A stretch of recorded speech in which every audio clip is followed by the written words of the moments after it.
don't know why, it's always so difficult to start the episode because you know the cameras are rolling on you. But I'm so happy to be here today with the BCRC, the Black Community Resource Center, and I'm here with Sarah and Tash, and I'll let them introduce themselves and their position and what BCRC is. Hi, so my name is Tash. I am a community resource worker, and I work with youth and seniors to provide access to resources. I do outreach and some needs assessments to figure out where I could best refer them to different community organizations or to our services if needed. You know, it's cool because I feel like we complement each other very well. REISA does something very similar where we do resource referrals. Yes. So that's why I'm happy that we're starting this collaboration together. Now let Sarah introduce herself. Hi, my name is Sarah.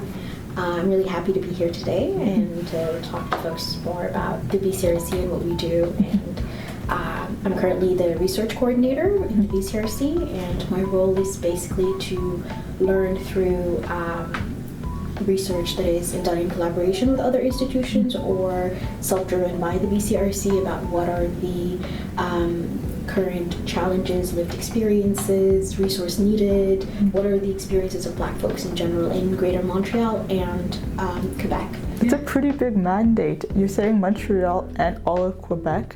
What other organizations do you partner with to do this type of research? So we're currently partnering with McGill University, the School of Public Health, to conduct research that is, it's primarily in Greater Montreal, but it's to look at the connection or disconnection between mental health, intergenerational connection, and climate change. So like the experiences of Black English-speaking Montrealers with climate change in general and how it affects their mental health or not, and how is that connected or not disconnected to intergenerational connection. And we have another partnership with the Black Observatory of Black Organizations that is conducting research about conception of citizenship amongst Black folks, Anglophone, bilingual, and Francophone. And so the BCRC is coming in with a focus on English-speaking Black folks in Quebec. And so that research is looking at all of Quebec. So like we have participants in Gatineau, we have participants in other parts of Quebec that we want to be able to hear what they have to say. And all of this is because I would say more than half of the Black population in Canada is between Ontario and Quebec. Right. And so it's important to actually understand what's going on, and because Quebec does not gather race-based data, it's our kind of mandate to figure out what's going on so that it informs our programming and informs what we actually do with the community. Yeah, I know personally at REISA we've also had a hard time coming across race-based data. As much as health and social services are tied to the official languages, we want to be careful and culturally considerate and consider this research. So I'm happy that BCRC is doing this type of research. But I know we just jumped in and I just realized we didn't introduce BCRC. Yeah. So I know you've been around for 30 years this year. Yes. Tell us about who you are, what programs you do, and how did that change since your conception? Okay. So we started in 1995. I believe we were actually registered as a library when we first started, and then we turned into a nonprofit.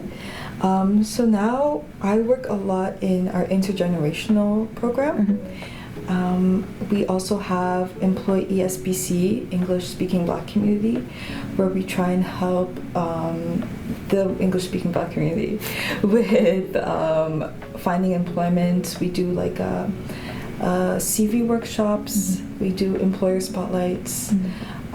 With my program, I do a lot of like conversational workshops with seniors. In 2024, we had an Adopt a Grandma program where we connected newcomer youth and seniors to just like connect them. Seniors show newcomers around, break isolation on both ends. Sorry, you could. Yeah, I think we also have our kind of like research unit, I would say, that, as I mentioned earlier, conducts research in collaboration and also driven by the BCRC. One of them is called the Black in Quebec study, and the first one was actually conducted in 2021. So I think right before COVID, and we're working right now on designing the second sort of phase to be launched in 2026. And the whole hopes, or like the aim actually of the research study, is to kind of get an understanding of the vitality of the English-speaking Black community. And by vitality, it's a very loose word. We're trying to understand things related to economic outcomes, employment. We're trying to understand things related to discrimination. We're trying to understand experiences that might be related to annual income in relation to education level. So we're really trying to like dig deeper and try to isolate a lot of the data that we might find from Census Canada, but also, as I said, qualitative data that we are gathering, so that we understand how is the Black community doing well-being wise. And so we look at a lot of different sort of markers, including even like sociocultural, psychosocial, and other things. And this research study is really done in collaboration with other institutions, and this is my plan or my strategy even for the 2026 version, is to make sure that a lot of community organizations are aware of it, and also reach out to their community members so that we can hear from them, because it's a challenge. So that's the research unit, and we also have a lot of different projects that change yearly depending on funding and depending on like grant cycles. And so the main aim of these different projects that they're youth-led. So whatever theme it is, it will be sort of capacity building from the BCRC side and partners, and then the youth actually kind of produce a final result, whether it is a book, like for example, like the one that we have here, Where They Stood, which basically the evolution of Black Anglo community in Montreal, because it's written by a group of youth who actually did the research to try to find out what is the history here, and they didn't find much, and so they took it upon themselves to interview folks, collect, go to the archives, figure out how they do it.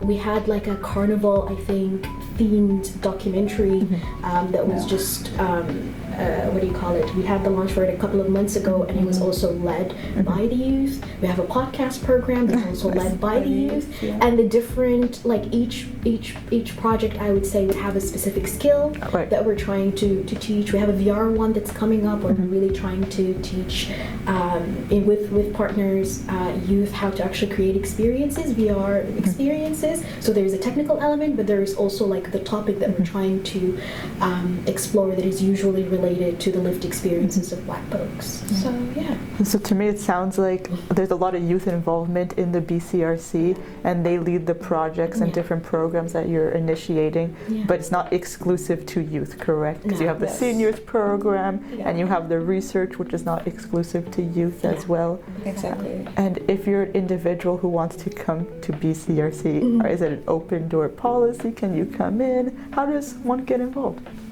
So it is a open door policy. Like we have people that walk in. Usually I greet the person, ask them what they're looking for. In some cases I actually have them fill out like a needs assessment form, where I could get like a picture of who they are as a person, and if necessary I could refer them. In this building we have so many community organizations, and that's amazing because a lot of times people like took the bus here, it took people a while to get here, so a lot of times I could refer them to an organization right here. I try and keep in contact as much as possible. I get their email, phone number, and I try and work with them to access the resources that they need. Give them what they need, make them feel confident. Exactly. Walking into the building, making them feel welcomed, of course. Yes. Yeah, it sounds like that. And it seems like you have a lot of cool projects. How can people access, for example, that book that you have on the shelf, or check out the podcast? I'm not sure about the podcast specifically. I know that it's going to be launched it was already completed. I'm not It sure. hasn't been launched yet. Okay. Yeah. All right. It hasn't been launched. A work yet. in progress. Work in progress. I know that the project was completed, but now they need to actually release it, Exactly. right? Yeah. But you can find a lot of information on our website, but also it's a bit outdated, but there's a bit there. You can reach out to us directly, like info@BCRC Beautiful. Montreal, and we will figure out what is that you need, and then who could we, because we are a resource center, some things are within our, like, if they want to, let's say, join a project or they want to participate in research, that's kind of within our sort of scope, but there are certain things that we might not be able to provide support for, but we are connected with other organizations to make sure that at least the person gets what they need. So I know we've been speaking a lot about the needs of the community and how you tailor your programs to that. What are some of the needs you guys been encountering? So on my end, the needs I've been encountering is just like easily accessible information. 'Cause we've had some newcomers that have been coming in, looking for how to fill out forms, looking for what permits they might need to start working, how to get franchisation. A lot of websites are not in the language they speak. And are not just readily available. Sometimes like you don't have access to a computer, and like the phone version of that website isn't very good. So just readily available information access is a huge one. Again, because we work with the English-speaking Black community, translation services, things that need to go from French to English, that's a given. I don't know why I said that. But yes, translation services are a big one, especially especially working with seniors. A lot of seniors just like kind of shut down when they learn that like something isn't readily available in English, just because they've been working so hard to try and get a service. So when you work so hard to try and get that access, and then the access isn't even in the language you know, it's very like, it's like, why did I do all this? Demoralizing. Exactly. Yeah, exactly. So that's what I've noticed. I think in like, I guess without mentioning a lot of numbers, what I know now about, I would say in general, the Black community in Greater Montreal and Quebec, there are challenges in accessing healthcare, not only because of language, but also because of systemic discrimination and bias. So even when you access something and you're in front of a doctor, there's already preconceived notions that limits your ability to even express what is it that you're going through. There are needs in terms of despite of the fact that there is a lot of educated, especially within the English-speaking Black community, educated folks, the level of unemployment is very high.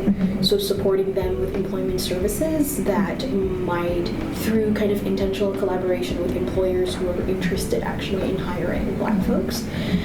So that's a way where we're supporting the community, especially recent immigrants, and and then another need, there's like a lot of, I would say, psychosocial support that maybe we don't provide, but we could provide the space for folks just to meet and to be able to talk and share space, and then being able to link them with organizations who are able to actually support them, whether it's mental health or physical health. So there are a lot of needs. I think what I encounter in terms of like working with researchers, I feel that there's not a lot of Black researchers in Montreal. There's not a lot of Black professors, period, like staff, if you look at McGill's statistics and Concordia's statistics. And so what happens is that you have a lot of researchers, graduate students or postgraduate students who are come through and then they feel isolated. So there is a need to also feel connected with other Black scholars, and it's not an initiative or anything, it's like a personal thing that I do, is try to connect like Black PhD students with other Black PhD students in Montreal, because their experiences are very similar. They struggle a lot. It usually takes them longer to finish their PhD, for example. They're questioned more by the professor in the institution than their, let's say, non-Black counterparts. And so there's also a role as a resource organization to just provide a little bit of space for people to be able to connect and share what they're working on and be able to kind of have a direct link to the community if they want to. And that's one of the things that I'm working on to make sure that the community understands what are those researchers doing, but also for the researchers to be like there and present and able to like not behind a computer.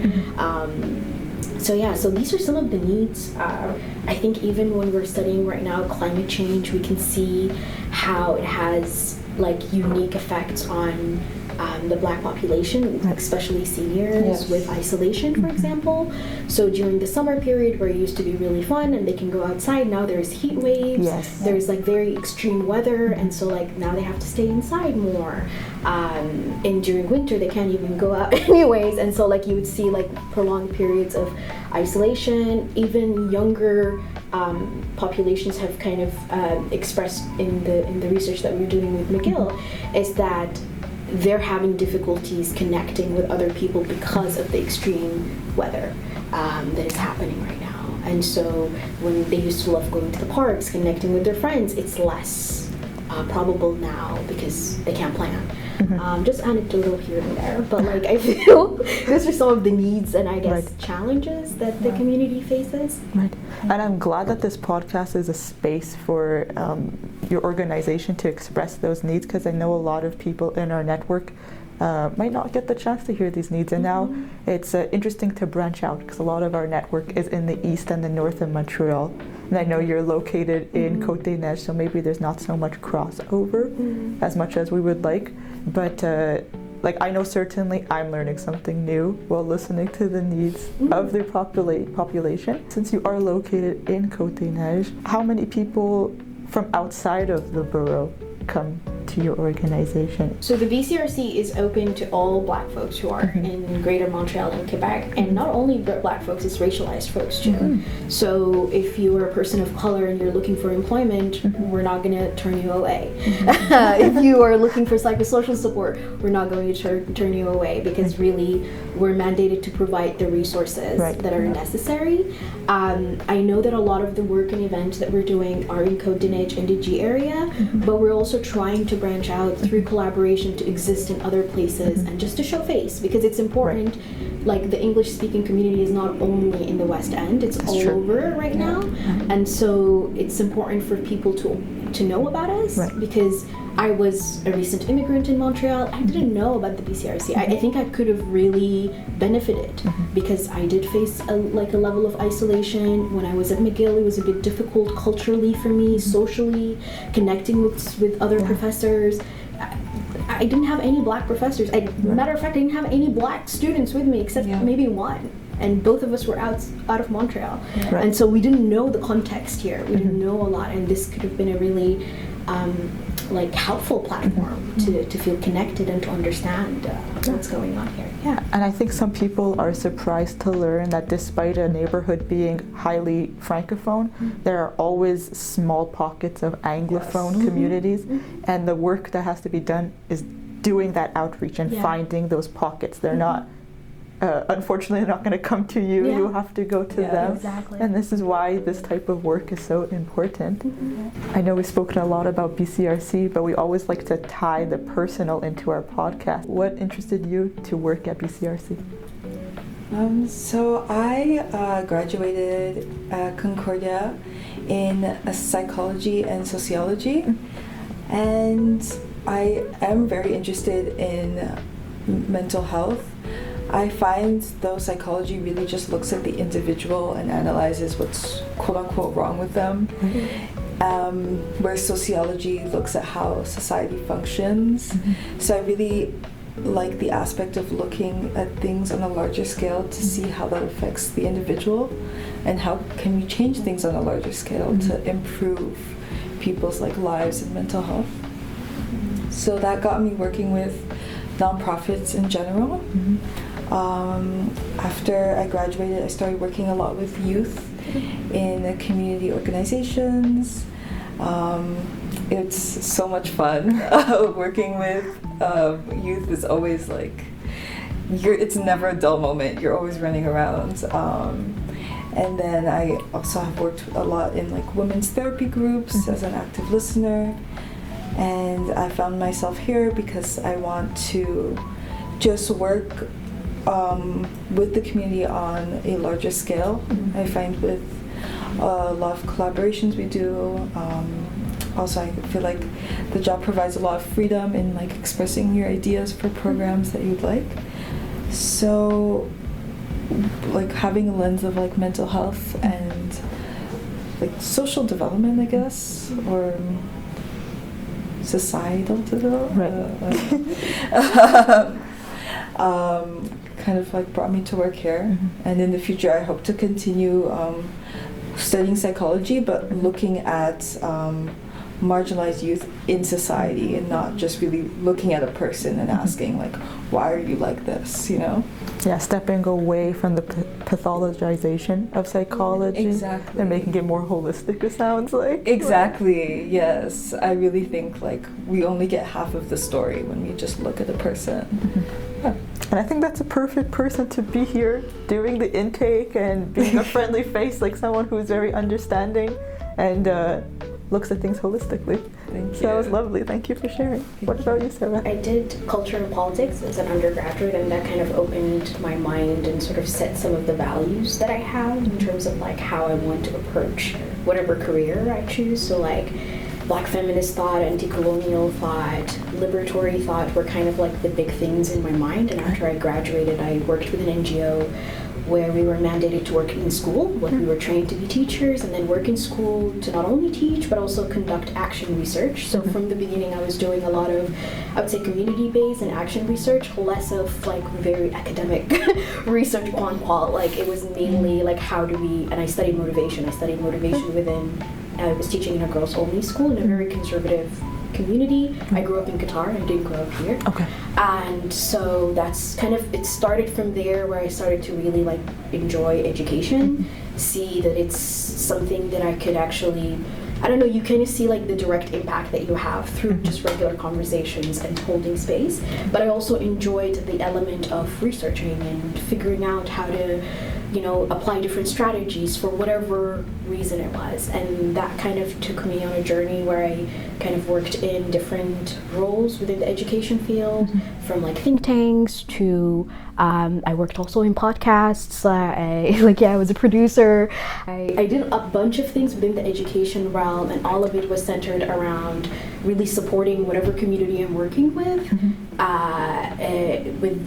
with whatever they need, basically. And so that comes through program design. I love creating programs, whatever it is, whether it's a research program, learning, whatever it is, I love to create it. I'm a very process-oriented person, so like I love to break it down, and I love the content, but I also like the process of doing it. And what brought me to the BCRC is really, I moved to Canada in 2019 to do my master's at McGill in educational psychology and counseling, and my main focus was the learning sciences, so like how people learn and sort of designing programs and learning journeys depending on how a person learns, from neuroscience to psychology to an education space. And this is one of the projects that I'm working on right now. Beautiful. So like coordinating the research, and I do other things on the side too. So yeah. We could tell you're a researcher, by the way. Your process and everything and how you got here. It's really interesting to listen to. Thank you. I feel like it's my first opportunity to like with the BCRC, and why I joined the BCRC was to really like be embedded within the community and learn, and also be able to apply some of the innovative like methodologies that I've learned throughout my career in doing something here. And that was my goal, instead of just being very removed from the work. And I was wondering, what's your personal like challenges and opportunities you're facing in your roles? I think for me, when I first joined, is I think all of the nonprofits in Canada, but let's talk about Montreal, need to have a conversation.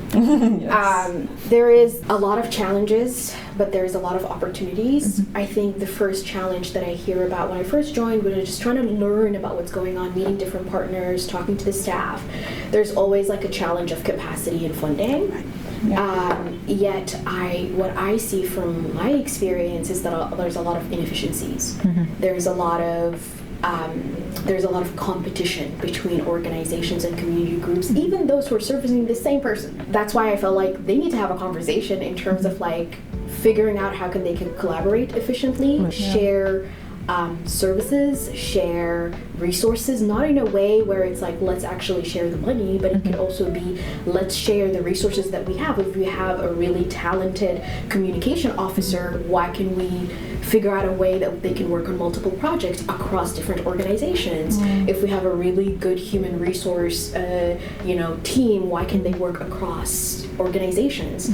I think specifically for the Black community, I come from the background of we need to be independent and we need to be able to actually create our own resources. There are so many different ideas I saw that's being implemented in Toronto and in other communities, specifically Indigenous communities, because they create community bonds, they create social enterprises, they always think about self-sustainability while conducting the work. And I feel for a lot of NGOs and charities here, what happens is that it just becomes you're under the mercy of the funder and the themes of the funder that sometimes do not match the themes or the challenges that we do all of this research for. And so there is a bit of a disconnect. I think at least my strategy for this year has been to have conversations, to see what can we actually partner on, whether it's a program, a project, a resource, whatever it is, because that's how we're actually going to be able to reach community members and have some sort of impact. And no one falls between the cracks, because I also see that there, even within English-speaking Black community, like a lot of people are falling between the cracks. Maybe they don't know about us, maybe they don't think we can service them, maybe there is a language barrier even with English, like so there is a lot there. So I see that there's opportunities in coming together, and I could see already that because there's a lot of changes happening with a lot of different community organizations, a lot of changes within leadership, I think that might be the way that we're going, but I really think that we should also take inspiration from voluntary groups, groups who are grassroots, groups who do mutual aid, groups who don't usually ask you how much are you going to pay me, like there is a, because I think that's how, as like a Black economy, that's how we've always existed. We've existed in informal spaces, we've existed through genuine support for each other without asking anything, and we barter, like you give me this, I give you that, but it was never about financial compensations like that. I do believe people should get paid, of course, but I think that the whole sort of funding capacity becomes a little bit of a hanger, like where you just use it to not do a lot of things. But I also don't want to be judgmental to organizations, but that's my experience. I think like along the same vein as well, I experience a lot of like not having difficulty reaching out to the demographics I'd like to. So a lot of newcomers and seniors are not on social media, and that's primarily our way of communicating. So like in the vein of collaboration, I think it would be, we could cover a lot more ground if organizations kind of like, we shared our clientele, and because of that competition that you were mentioning, I feel like it's like, no, this is my group, this is my population that I'm servicing, you find your own. It could kind of like harm us in the long term, because we need more, like people need as many resources as possible. A lot of challenges I've experienced is just reaching people. How do I communicate with people? Like how do I find, because I know there's a lot of individuals who need help. They're out there. They're out there. So that's what I've seen. I get the sense that plenty of organizations feel the same way. Definitely sharing resources would help us do better outreach, not have anyone fall behind between the cracks. You know what I mean? And also knowledge sharing. Like then I would know. Yes, exactly. That the BCRC is doing this. Oh, also Côte-de-Neige Black community, this is what they're doing. That, or like if we're not it's not only kind of like sharing a newsletter, like there has to be like a level of working together so that we're also informed. Right. And I think that's the piece that is not there. It's usually either during funding season or just, like partners would come in and just host a session. It's not really like in building and designing and day-to-day. Like it doesn't mesh that way. Yeah. It's not in the everyday fabric of the organization. It just feels like it's a secondary thing that we're doing with collaboration, and I get the sense, like I said, a lot of organizations feel that way, and it feels like there's kind of like an ownership of your population. Like, this is my population, we're doing this program, and we might share it with you, but we might not. And I like to believe that part of this podcast is a collaboration and sharing the network and not having ownership on our population. So I hope we're doing that well. But this is very interesting. I never thought of sharing resources like this, and I'm so glad you mentioned it. What are some ways you would like to see this happen? I don't know, because from my experience, I saw like what I've mentioned earlier, where like you would find like a building like this with like a lot of different organizations, like this key services in terms of like communication, HR, finance, all of that they could share. And so what happens is that you would have, but that was like, I worked for a while in a big foundation called Qatar Foundation, but it was huge. They had so many local, like community and grassroots organizations, but there was shared services. So like they have the same procurement, they have the same, and what happens there is that I would be in a meeting with the communication lead, but then she would tell me, oh, by the way, the Diabetes Association is doing this, and we're promoting that for them. We think that it's going to be a great thing for you guys to merge together, because when you have people working on multiple things, they create the links, and without actually overworking them in any way. And so that was a model that I saw that was really, really helpful, even though it was like on a mega scale. On a smaller scale, I worked, last year I was working in Zanzibar, and I saw smaller community organizations doing the same and creating it in a way where it's a social enterprise with different, creating, profit generating, services. So like there was this group that does employment and learning, but they also had a bike shop. And the bike shop was to rent out bikes, and that money comes in, and then it actually supports the staff and new programming. A few months later, they opened a cafe. And then the graduates of the employment program came and worked in the cafe, and then the cafe became generating, and then it was space to actually do like cooking classes and culinary classes. So like it was different groups, but they were all kind of working and coexisting in the same ecosystem and helping each other. And we were talking about not a lot of resources in terms of actual capacity and money, but what happens is that when you put two brains together, it kind of works out. And there are so many of these examples, especially in, I would say, collectivist societies, that I think a lot of community organizations in Montreal can gain inspiration from. Not only in the world, like going the other parts of the world, Indigenous communities are incredibly self-sustaining in a way where it's like they have processes that we can learn from, not only as a Black community organization, but like as community organizations servicing any kind of minority would actually benefit from that.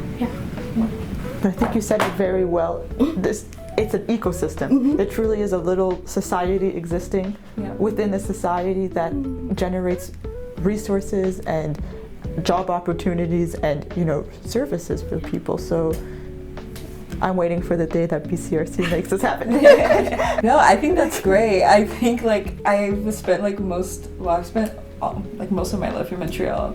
So I haven't had to witness that kind of circular growth where other organizations kind of help in the success of other.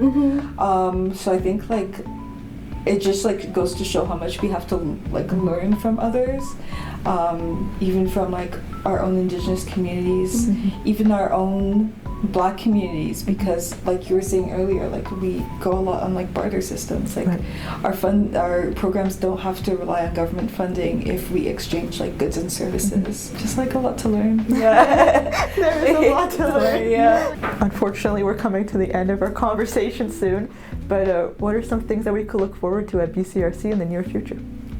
So there's a lot of things coming up. We are developing in-home visits for our seniors, where we actually go to their place. We did this last year, and we're starting it back up again, where we go to their home and we actually just discuss what needs they might have. Whether it's big or small, a lot of people just like to talk. Of course. Yes, just like a listening ear. A lot of seniors really like to make things for you, make tea for you. They don't let you do anything. A lot of seniors have difficulty with groceries, leaving the house, with filling out forms, making appointments. So we do these in-home visits to see what these needs are and to just accompany seniors. So we're doing this bi-weekly. I'm very excited. Last time we had this was in the winter. We got plants, seniors would give us plants. I feel like I'm learning a lot, and I'm very excited to start these in-home visits again. We're also doing friendly phone calls where, again, once a week, we give seniors a call and just ask how they're doing, if there's anything they might need help with, or just how their day was. We are also working on a healthcare navigation training manual. We speak of the difficulties of navigating the healthcare system as a racialized person, and we support them by teaching them self-care habits, educating them on the Quebec healthcare system, because it's very complex. It doesn't need to be this complex. So that would be something to look out for. Beautiful. Thank you for sharing. I know that there are so many projects that are going to be launched in January of 2026. Some of them are related to civics, some of them are related to, or at least I think continuation of the VR program, but at least for the research team, I think we're hoping to launch the Black in Quebec Vitality Study. So our kind of call for action is for Black folks around Quebec and Montreal to fill out the survey, to also, if they would like to volunteer, participate in interviews or focus groups, to kind of put in their information, because we really want to hear from you, and we want to make sure that diverse voices are included. So anyone 16 plus, male, female, non-binary. We see a lot of women join a lot of research studies. Unfortunately, not a lot of cis men. And again, it's 15 plus, so 15 to 60 plus. So any person who is identifying as Black and English speaking in Montreal, we'd love to hear from you about your experience. So yeah. I will be sure to link the survey in the bio of the video and on our social media. So if anyone's concerned about accessing that, that's where it will be. And of course, we'll put all your contact information and website in the bio as well. So if people are interested in getting to know about you more or contacting you, all the information's there. So I want to say thank you so much for your time with this interview. It was really lovely talking to you all. Thank you so much for taking the time to speak with us. You're welcome. Thank you. We're happy to have you here today. Thank you. Thank you.